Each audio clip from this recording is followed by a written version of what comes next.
Welcome to Keep What You Earn, your judgment and jargon-free zone for entrepreneurs of all levels. Get ready to learn how to scale your business, save money in taxes, and create a business that grows your wealth. If it feels like the financial side of business is like eating your vegetables, well, then think of this podcast as the ranch dressing to make the process a little more enjoyable. My name is Shannon Weinstein. I'm a CPA and business owner on a mission to simplify money and empower others through knowledge. I hope this episode inspires you to take action, but remember that the information we share is for educational purposes only and is not individual tax advice. Now that we got that out of the way, let's start the show.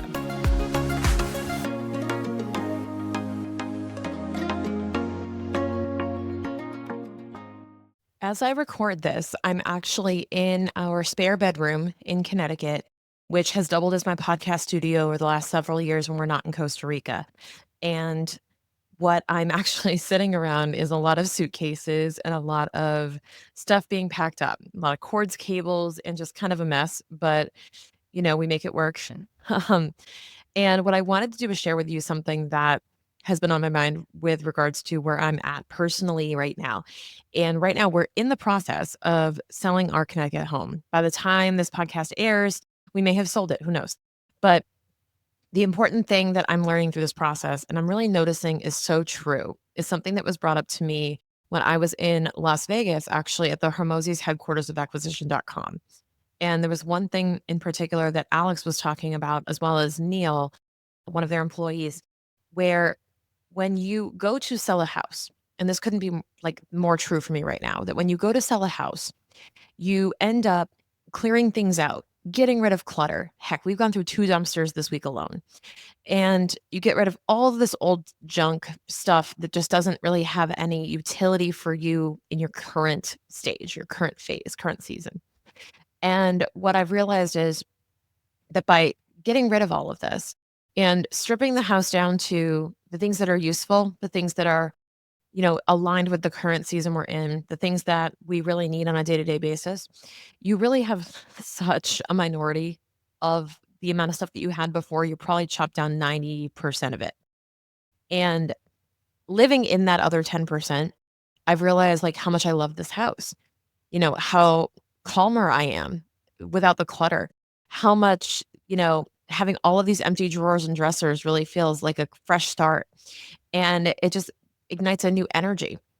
And to the point where, like, I'm not reconsidering whatsoever the sale of the house. This was a big decision that we've made and, we're moving forward with it. We're so excited about. But you have this moment of kind of this reflection on, hey, like this house is actually really great. And what would it look like if we stayed here in the current state of it, right? And realizing that a house that you position really well to sell to a buyer is a house that you kind of want to live in. Because if you are positioning your house well to be sold, then you're marketing it the way that a buyer would find it attractive. And you have the same set of eyes as a buyer. So, of course, you're going to start marketing it, make it look pretty. And next thing you know, you're like, oh, you know, I was getting this ready to sell, but like, this looks really nice. Like, I would buy this house for myself. And in doing so, you realize that a house worth buying is a house worth keeping. And how this relates to your business is so poignant because it's very literal that whether you plan to exit your business one day or if you plan to just grow it and eventually, you know, either hand it off to your children, maybe sell it, maybe just close the doors one day and it's a great cash flow machine, whatever that may look like. You have to be thinking about, well, if I were to build the business like I was going to sell it, then that's going to make it a more enjoyable business for me. So, the end result of how you should approach your business should always be, what could I do to make this really attractive to someone who wanted to buy it?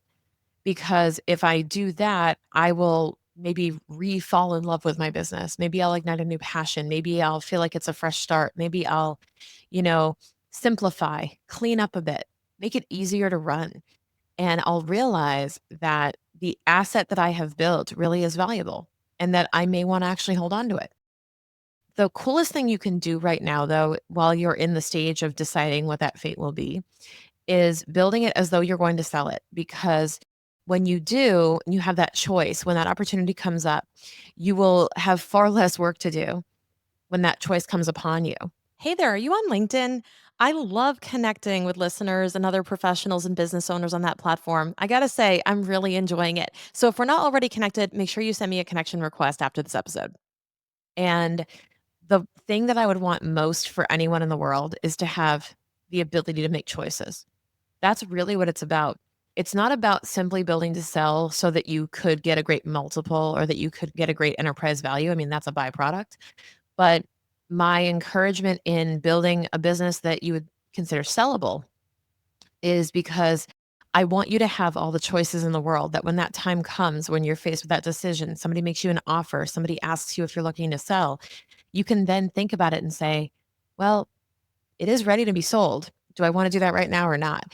And you can make that decision for yourself based on all the information, all the facts and circumstances you have at the time of what you want to do.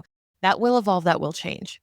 So, the best thing you can do is set yourself up for success in the future by having the most adaptable approach to when that choice comes upon you. The other thing that I think of when I describe that is kind of what my dad told me when I went to college. I wanted to go to school. I liked accounting. You may have heard that story about how I lost a bet with dad and had taken accounting class, and I actually loved it. I decided to major in accounting because at the end of the day, the way my dad explained it to me was, "Hey, Shan, when you major in accounting, like, you're gonna change. You know, one day you're gonna work for a company that is gonna make you work really hard. And one day that's gonna make you really tired, and you just won't wanna do that anymore. Or one day you may find yourself with a family of your own or other priorities. You wanna travel a lot, whatever it may be. I don't know. But the thing that you should consider doing as a career, like if you wanna go study something and lay roots in some type of field," he said, "you want to find the thing that gives you the most choice in the future." Now, I'm paraphrasing what he said. He said something to the effect of like, you want to have a lot of options, you want to be able to be adaptable, whatever it may look like. But what I really heard underneath all of it was, I just want you to have choices because you're going to change. You change your mind all the time and you're going to evolve. You're going to meet somebody, you might get married, you might have kids, and the most important thing is that no matter where you are in life, you will have options of what to do next and be able to make that choice. And boy, was he right. Because choosing the path I did has enabled me to make choices like starting my own business, like starting this podcast, like moving to Costa Rica, because I was able to lay a foundation of a career. And the same thing goes with business. You lay a foundation for your business, you will set yourself up in the future for so many choices to come your way, and you'll be able to then say yes to that opportunity when it presents itself and be able to be nimble, be able to adapt, and that you'll be able to then actually pursue the thing that you want when you want it. But we don't have crystal balls. We don't know what that's going to look like. We don't know in 20 years what we're going to want out of life, let alone 5 years, maybe, 2 years. Some of us like me, really I find it hard to articulate what I'm going to want more than 2 years from now because so much can change, as I've noticed in my life. Like every 2 years, something completely shakes and rocks my world and then just throws all plans out the window. So I just stopped worrying about it. So my challenge to you is this is to find ways that you could build your life, your business, whatever that may look like, your career around having an abundance of choice in the future and around building the business that you think is sellable even if you have zero intention to sell it. Because I promise you that when you build it like you're gonna sell it, you'll fall deeper in love with it.